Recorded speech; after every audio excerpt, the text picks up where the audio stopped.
Hola, ¿cómo estás? Soy Viviana Guayo Maruri y te doy la bienvenida al podcast Más allá de la apariencia, nombre que nace de mi libro lanzado en el 2021. En este espacio abordaremos algunos temas de mi libro como las creencias limitantes, imagen personal, etiqueta y comunicación. Además, tendremos momentos para contar anécdotas, experiencias y entrevistas que expandan tu desarrollo personal y profesional. Bienvenidos.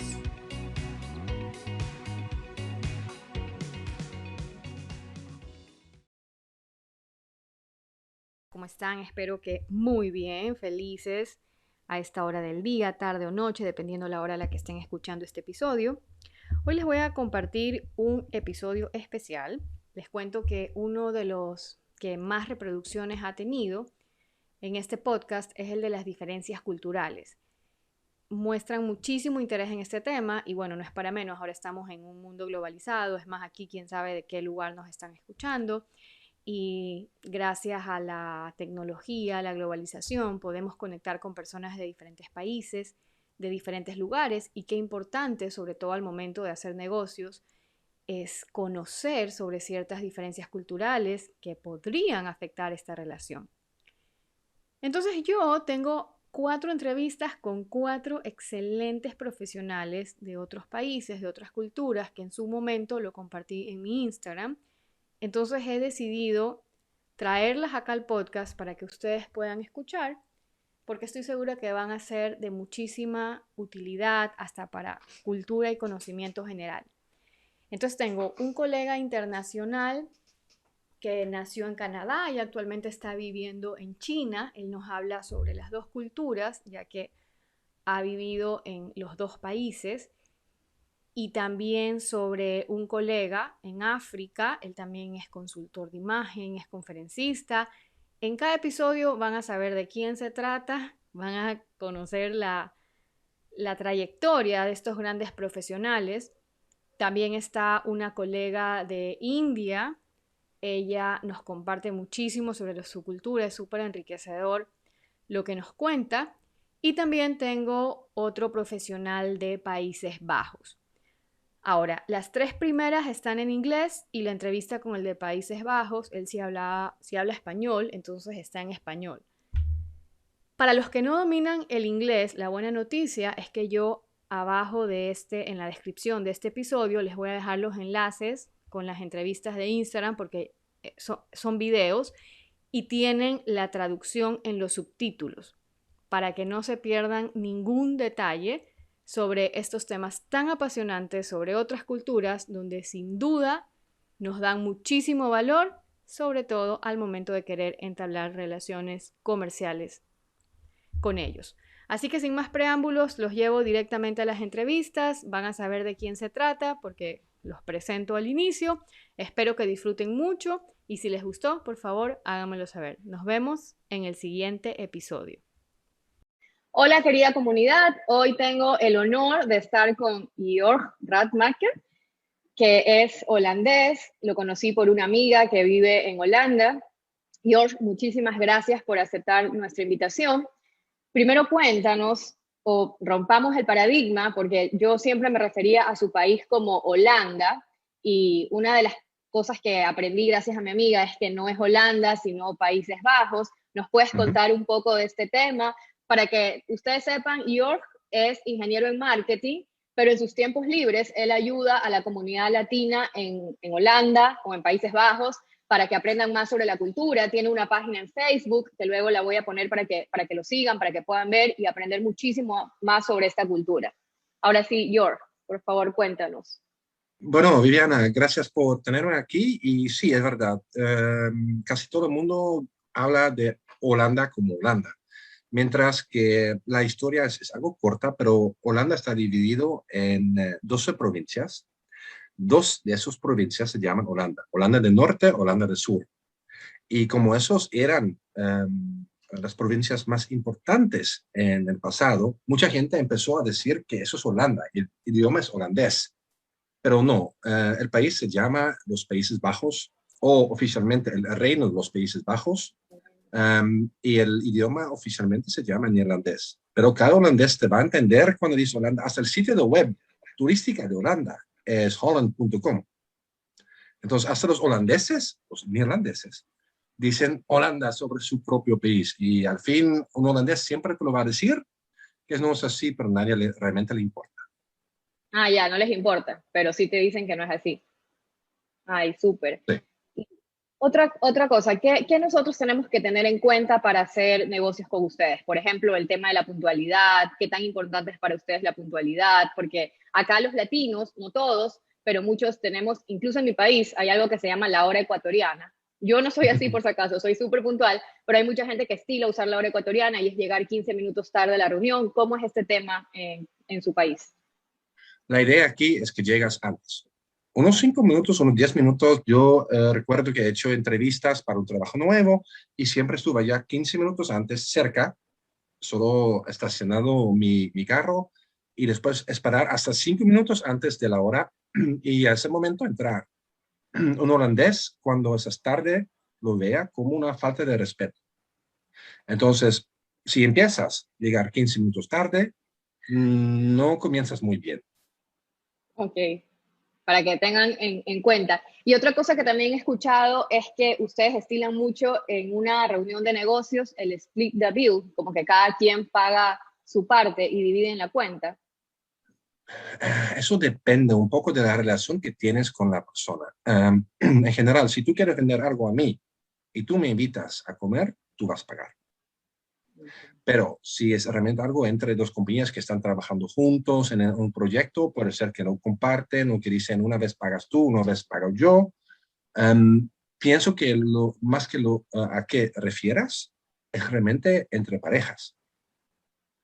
Para muchos extranjeros es muy raro que un hombre te invita a cenar y al fin dice, bueno, vamos a compartir la cuenta, ¿qué te parece? Y eso es muy normal aquí. Me parece lógico y bueno, yo no soy así, pero sí, lo hace mucho. Ah, ok, más es por la parte social. Ujú. Sí, más social que negocio.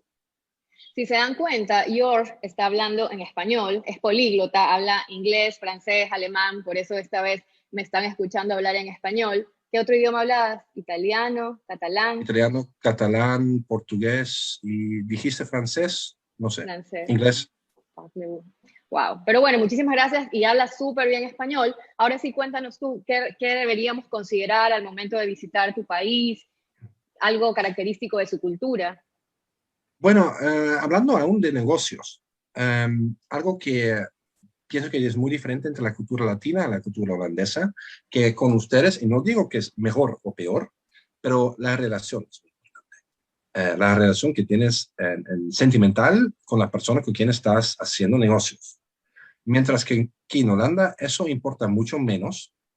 Lo que importante es lo que puedes dar, lo que puedes ofrecer, el precio, el servicio, claro, todo escrito.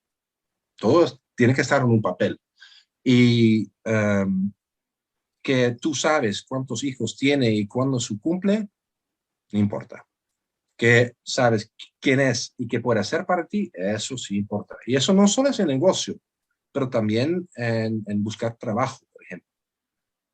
Miran lo que puedes hacer, no miran si tú conoces el vecino del jefe o algo así, eso realmente no cuenta. Um, no es que en las empresas donde yo he trabajado, casi nunca conocí a alguien que trabajó allá. Y pienso que eso sí es una diferencia muy grande. Aparte, cuando vienes a Holanda, pienso que, bueno, prepárate para el clima. Tenemos inviernos muy, muy fríos, hasta -15 en inviernos extremos. Pero, por ejemplo, estuvimos hablando sobre eso antes de esta entrevista, pero tú vives en Guayaquil, tú tienes en tu casa aire. Yo no tengo. Yo tengo calefacción en mi casa. ¿Por qué? Hay una semana anual de temperaturas que suben más de 30 grados. El resto del año no. Yo dije a mi novia hace unos días, 18 grados hoy. Y ella dijo, por la noche. No, durante el día. Y estuve feliz. Y ella dijo, bueno, no voy a repetir lo que dijo, pero pensaba que era muy frío. Y eso es también algo que tienes que pensar. Um, también tienes que, hay una expresión en holandés que no me gusta, pero ¿Por qué por qué no actúas normal? Porque ya es suficientemente loco. Es que em, realmente mostrar que eres mejor, mostrar que eres más bello o algo así, eso no es muy aceptado aquí. Y eso también tienes que pensar cuando vas de negocio.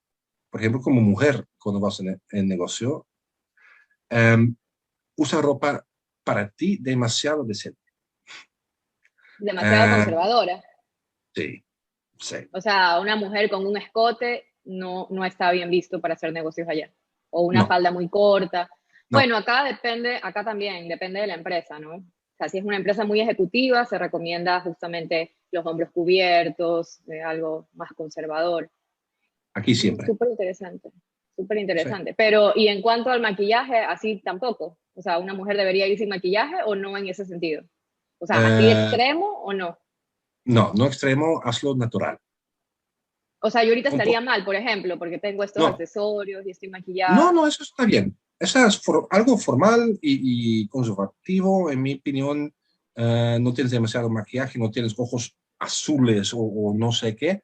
Puedes hacer, no, muy normal. Eso sería perfecto. Ah, ya, ah, ya, chévere. Y algo también es que, a ver, Lucía me contaba que en Holanda ustedes separan lo personal de lo profesional. Por ejemplo, si trabajan con amigos y algo no está bien, de frente lo dicen, está mal. O sea, no es como que lo adornan. Acá los latinos adornamos mucho porque nos resentimos. En cambio, allá es súper directo y nadie lo toma mal y luego salen de la oficina y siguen su vida normal como que no ha pasado nada. Es así, o sea, son súper directos para, eso está mal hecho, lo pudiste hacer Sí. mejor.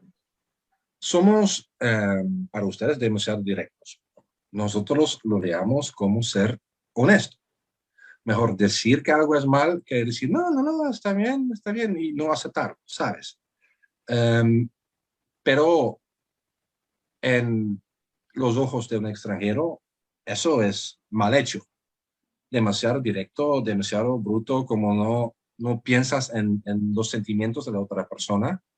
Um, y pienso que hay algo en el medio que sería mejor, pero lo que odiamos es decir sí, a frente de ti, pero no atrás, ¿sí me Claro, entiendes? bueno, eso, sí, sí, y eso también acá, bueno, a algunos no nos gusta, sino es como decir las cosas con palabras bonitas, ¿no? Lo pudiste hacer mejor, en lugar de está feo, más o Pues menos por aquí ahí. se dice, ay, no, eso no me gusta. No, eso es malo. Claro, No. Sí. ajá, sí, por Entonces, ejemplo, muy sí, directo. Sí. sí. Y lo que Y dijiste sobre vida personal, vida profesional, es cierto. Yo he salido con colegas, pero muy poco. Tengo mis amigos, tengo mis colegas. Me ha pasado que ex colegas son ahora amigos míos, pero bueno, las veces que he salido con realmente con colegas es muy poco. Puede ser una vez al año, dos veces, o una vez el viernes después del trabajo, que vamos a tomar algo, sí, pero verlos un sábado o algo, no, no. casi no. Y algo que también me llamó la atención es que en los cumpleaños ustedes se comen el pastel cuando van llegando. Porque acá, por ejemplo, en mi país, el pastel de cumpleaños es al final, después de todo. Y Lucía me decía que ahí no, que ahí No, el pastel no. no, tú llegas a casa y hacen un círculo de sillas, todos se Ujú. sientan en su propia silla y le ofreces algo de tomar, normalmente un café, y no llegas entre las 6 y las 7 porque el mundo está comiendo y si no te han invitado, no estás bienvenido a la Ujú. cena. Um, y sí, cuando llegas, recibes un cafecito o algo y la torta. Más tarde en la noche llega la buena fiesta, que es queso y jamón o algo, carne y papas o algo así, pero no. Y hacer música hasta las 2 de la noche y bailando, no, no. Un cumpleaños es para hablar con las personas y hablar sobre sus ideas del mundo y estar muy relajado. Ok, diferente acá a la cultura latina. Me encanta este tema, por eso me apasiona. Y bueno, muchísimas gracias, George. Podríamos quedarnos hablando de largo. Muchísimas gracias a quienes nos están escuchando. Espero que les guste todas estas recomendaciones y ya saben, búsquenlo en su página de Facebook para que puedan aprender mucho más de esta maravillosa cultura. Gracias, Jorg. A ti. Hello, dear community. It is 4 a.m. right now, right here in Ecuador, but I am very happy and very honored to share this space with Boyi Falonipe. He has an outstanding profile. Let me tell you a little more about him. He is the principal consultant at Noir Enhancement, a soft skills, corporate image, and performance coaching firm in Lagos, Nigeria, where he trains individuals and corporate clients on building and sustaining an effective image, etiquette, and speech. He has written 2 amazing books. One of them is The First Manual in Africa of Professional Dressing. He is also a certified image consultant and is the first African associate of IITTI, short of International Image and Etiquette Standards. He is a passionate leader, happily married with 2 beautiful daughters. Boyi, we would love to know more about your culture. Will you please give us 2 or 3 recommendations when doing business with people from Nigeria? Hi, Viviana. It's nice to be here with you. And you're up so early. That talks about your diligence and your commitment to what you're doing in your country. I appreciate you. And I want to say hello to everybody watching. It's nice to be speaking with you from Ecuador, right? Yes. Awesome. I hope to visit one day. Now, what I'm doing for you, you have to do it for me too. I want to know about the culture, but maybe some other time. I want to know about the culture and the people of Ecuador. And I know they are very, very beautiful. I can see it on you. Thank you very much. You're welcome. Okay, so Nigeria is a fantastic place. Nigeria, for me, I would say Nigeria is the liveliest place on earth. Yeah, I know there's a lot of news about insecurity around the country or in certain parts of the country, but it doesn't stop the liveliness of the people. We are the most resilient people on earth. That's what I want to say. And we take our businesses very, very seriously. So when you're coming into Nigeria, the first thing I want you to know, and that forms the basis of everything I'm going to be telling you within a few minutes, is that you need to come and act and be like us. When you do that, normally we're open, accommodating people. When you do that, it's like just striking right at our heart, and the doors will open onto you naturally. So the first I would want to tell you is dress the part. Dress the part. Dress like us. When you dress like us, it shows that you appreciate us and our culture, and it makes us warm up to you. And it's even very exciting, especially when you see someone in a color, in a lighter skin, white, brown skin, wearing what we're wearing. It looks amazing on you. So dress the part. I'm deliberately dressed this way today so that you see how we dress. Yes, there is a place for the suits and the shirt and the tie and stuff. We wear that. In fact, my book has a great deal of detail and information on that as well, because we know that when you come into Nigeria from the West, we want you to feel comfortable as well. So at certain meetings, we dress that way. But when you can dress like we dress, it makes it easier for us. This is something we call the buba and the shokoto. This is the buba. The trousers is called the shokoto.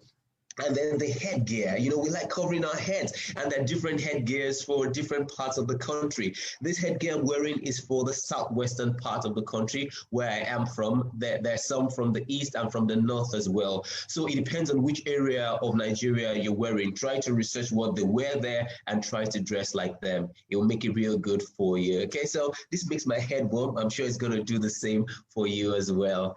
And of course, it helps me keep my baldness, keep it hidden. So. That's very interesting. Yes, yeah. So secondly, everybody loves a gift. Everybody loves a gift, all right? Gifts opens the doors and the hearts of people to want to give to you as well.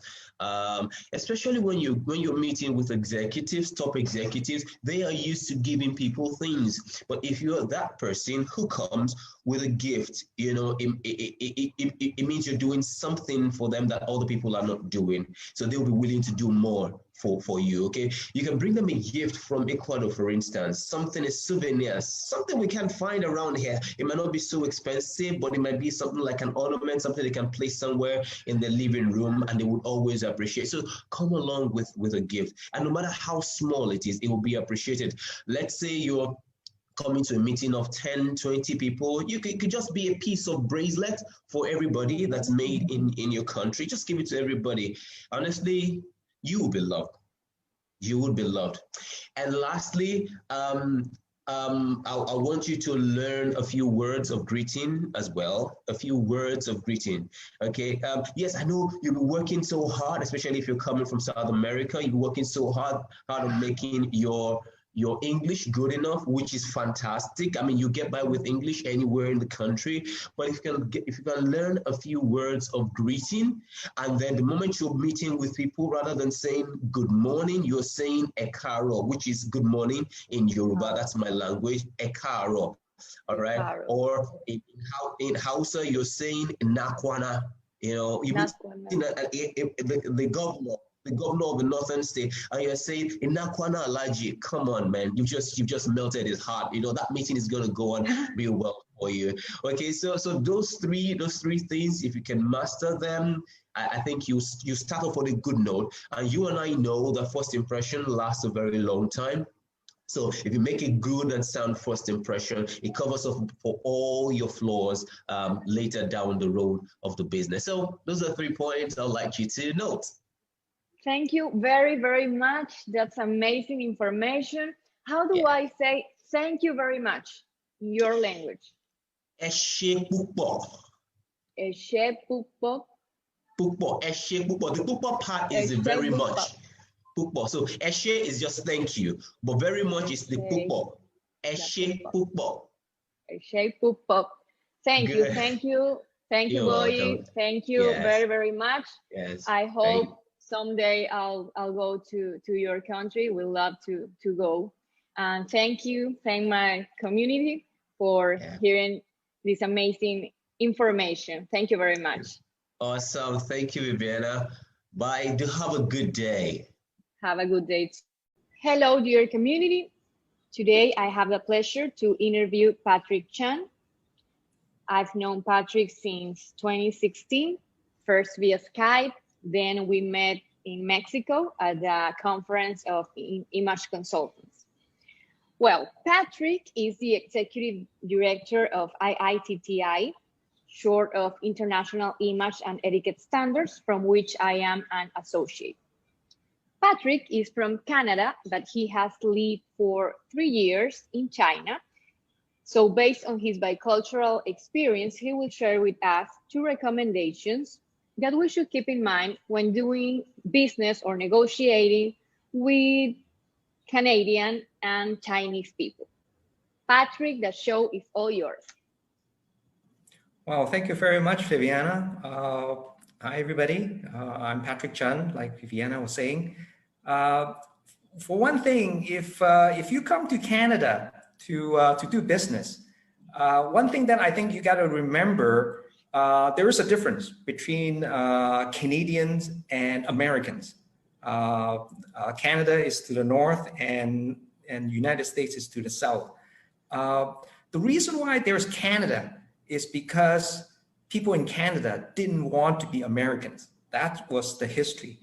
And so just by that, people who didn't want to be Americans, they moved north. And people who want to be Americans, they moved south. So there's the American and Canadians. That was about 200 years ago. But you can still see a lot of the traits, the personality of people there. In the States, the reason why they are Americans is because they didn't want to have the British. They kicked the British out. That was 200-300 years ago. And so they're very independent. They're very open-minded. They're very friendly. they love to help people. That's the Americans. In Canada, people they want to be part of the British, or that's why they didn't want to be Americans. So they are very conforming. They didn't want to cause a lot of trouble. They want to. They're very polite, very British-like. So that is one part of Canada. Now, there's also a good part of French in Canada as well. And so there's the French Canada and the English-speaking British Canada, if you may. And depending on who you speak to, the English-speaking, they call them Anglo-Canadian versus French-Canadian. The Anglo-Canadians are also quite different from the French-Canadian. I lived with the French-Canadian for a number of years working there. And the French Canadians are mostly Catholic. And so historically, they're very religious. And they are very much into group activity. So when I was working there, and I was by myself, and the French Canadian would say, "Oh, hey, Patrick, come on over. We're going to watch a baseball game." At that time, there were Expo. The baseball team. And so that's the French Canadian. English Canadian, on the other hand, much more individualistic. So they would go out like with their wives or girlfriend or boyfriend and so on. They wouldn't have a lot of group activity per se. So those are kind of differences between that two. So you are Anglo-Canadian. You are Anglo-Canadian. I am Anglo-Canadian. I speak English more than I speak French. If I speak French, they would know that I'm not French. So that's the situation. But French Canadians are very friendly. They are very friendly, especially they know that you are from other parts of Canada. The young people in the French Canadian part are very curious. They want to know about the outside world. And they are not as religious, and they just want to know, oh, hey, Patrick, what is it like living in Vancouver? What is it like in Toronto, and so on? And so it's a good mix of French and English in that sense. Yeah. Mm-hmm. So French are more formal, or they are nowadays they are equally as informal. North America is very informal. If you are in New York and Boston area and so on, they may dress a little bit like me and so on. But if you go to the West Coast, Los Angeles, California, Vancouver, and so on, they are very informal. A CEO may come in a t-shirt and wearing jeans and sneakers. So that's the culture over on the West Coast. So that's something to know there. What about punctuality? I'm sorry, I didn't hear you. What about punctuality for Canadian people? They are very good.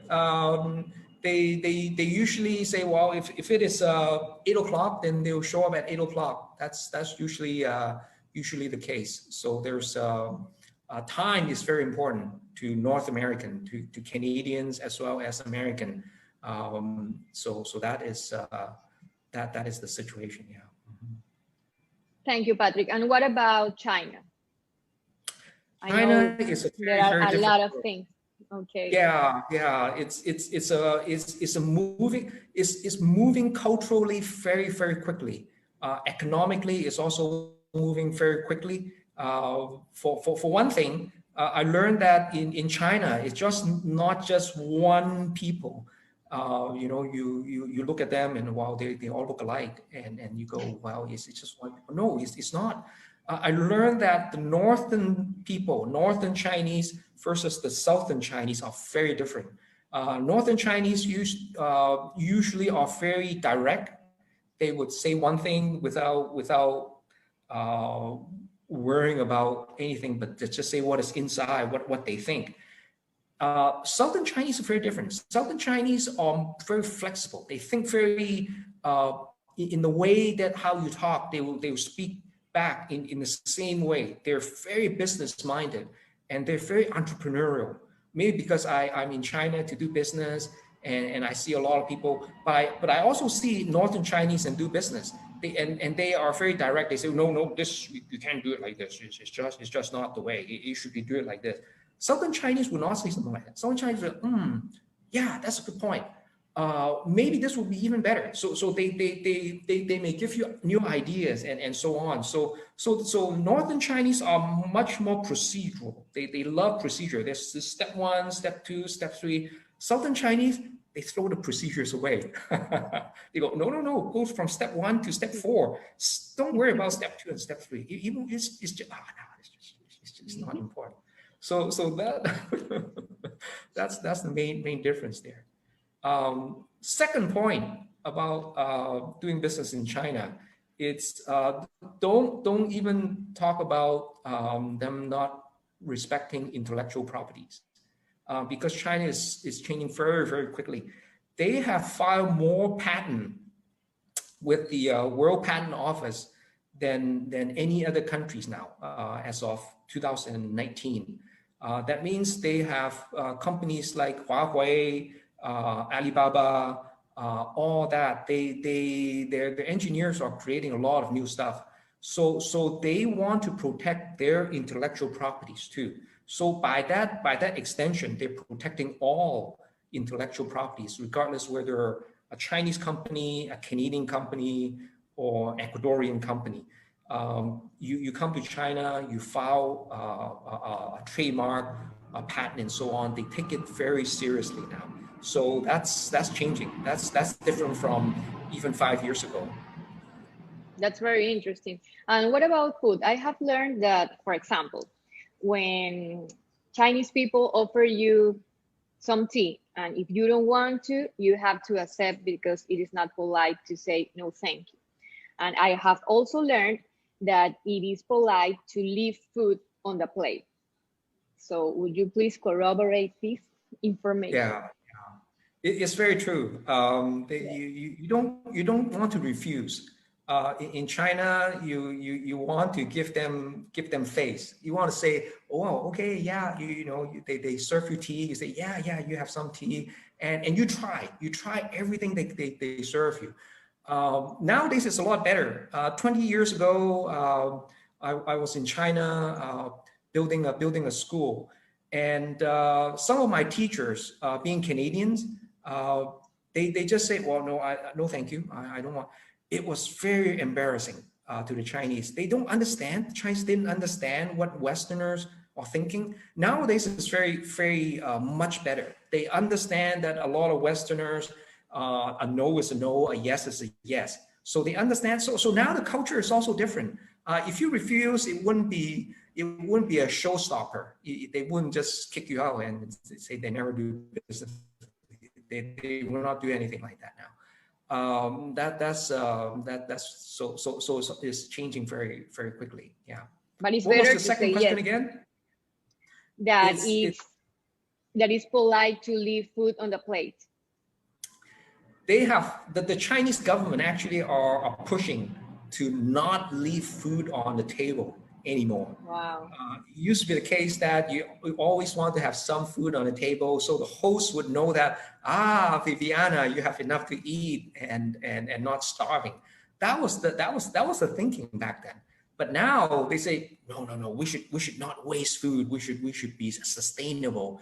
We should be environmentally friendly. And so now they have this North American culture called a doggy bag. In North America, if you have food, you can ask the waiter, say, can I have a doggy bag? So they give you a bag and you say, well, this is the food that I can take home for my dog. So that's why they call it a doggy bag. And in China, if you say you ask for a doggy bag, they say, yes, understand. so they give you a doggy bag. So it's changing very quickly. Yeah. Very interesting. Thank you, Patrick, very much. Thank you for sharing this space with me and my community, and for being part of this amazing project. Mm-hmm. Okay, well, we'll chat again soon. Thank you. Bye-bye. Thank you. Hello, dear community. It's my pleasure to be today with Sonia Dubé-Divan. She's the president of IC India's chapter, and today we're going to talk about some cultural differences between Ecuador and India, especially when doing business. So, Sonia, I have heard that it's kind of rude to leave food on the plate, and that it's very common to eat it with the right hand. Can you corroborate that? Yes, Is like absolutely. that? And would you please give us 2 or 3 recommendations to keep in mind when we do business with people from your country? Absolutely. So first of all, namaste, Viviana from India. Thank you so much for having me on this show and, talk about our culture and exchange about the, different cultures from Ecuador and India. So it's my pleasure to be here. Your first question, that is it rude to leave food in the plate? Yes, it is, because let me go back a little bit. So in India, there is a phrase which we believe in, which is our core philosophy. When there is a guest or we are talking to anyone who comes into our house, it is said as Atithi Devo Bhava. That means guest is God. All right. Wow. So when guest comes into the house, we put in a lot of effort, a lot of love, a lot of, our efforts and everything into making the whole experience amazing for them. Right. So it is mostly portrayed with presenting the amazing food that we have and our culture has with a lot of spices. So when a food is presented to you, it is presented with a lot of effort that has gone at the back end. So when you leave the food, it is not exactly rude, but it is seen as a gesture that you didn't like what was offered to you and you really hated it. And, when somebody has put in the effort, they kind of feel bad about it that, I put in so much effort, but my guest didn't like that food. So that is why it's kind of not a very positive thing to do, I would say. However, we Indians, we have so many people from so many different cultures. So we are quite accommodating. We understand that, our food can be spicy or the spices are totally different with the flavor profile of rest of the world. So it is all right. Sometimes the guest may or may not go very well with the food profile, right? The flavors may not sit very well. So in that case, we are quite accommodating. If you can just tell them that the food is delicious, I love it. I just can't really accommodate or can't really eat that much spicy food or this kind of flavor, they will understand it. So it's about having that communication. But if you don't say anything and you eat a little bit and leave the rest, well, that could be so if I don't like it, if I apologize, that will be enough for you. Yes, ideal thing is to just say, just apologies, and best is you start with a little bit. So because they will be serving, you are served in India. So but it is better to eat it, right? Yeah. I love spicy food. Yeah. So one day I had to try. You have to come to India and try it. Yeah. So yeah, just tell them that let me just try that a little bit. If you like it, you can always take more. You will be served more because we love over serving. But yes, please try a little bit. And if at all you have been served without asking and you don't like it or it doesn't work with your flavor, just apologize and say thank you very much. That's ideally the best thing to do. Talking about your second question, that we eat from right hand, that's true. And we usually use our hand. So we don't use that much of, silverware. We don't use that much of cutlery for that matter. Mostly it's a spoon. And that's the culture mostly in most of Asian countries, that we use our right hand, and we mostly use the spoon. It's only when we are eating continental or any other cuisine, or maybe South Indian cuisine, then we use fork. Otherwise, everything is by hand. So we use our fingers and we use a spoon mostly. So when you come to India, you will be, if you're going to an Indian restaurant, just be prepared to break the bread from your right hand and just have the curry, dip into the curry and just have it like that. Yeah. So that's the way it, we all eat at home also and in the restaurant. And that's the best way to enjoy Indian food, means the flavors and everything comes alive with right hand. So yes, it is true. We eat with our right hand. Thank you. And Sonia, can you give us two recommendations that we should keep in mind when doing Mhm. business with people from Absolutely. India. Mhm. Absolutely. Yes. So now so what we talked about was more about food and dining etiquette. If you're doing business with people from India, um, as I said, we are very accommodating. We have people from all across the world who live in our country, and there's diverse culture, people from diverse background. And also because there is a lot of culture which is as per Western culture that has been adopted in India. So almost our first official business language is English. That's why I can speak English. Actual business language is English. Also, when we are our corporate culture, our business culture is also what is followed in the Western world.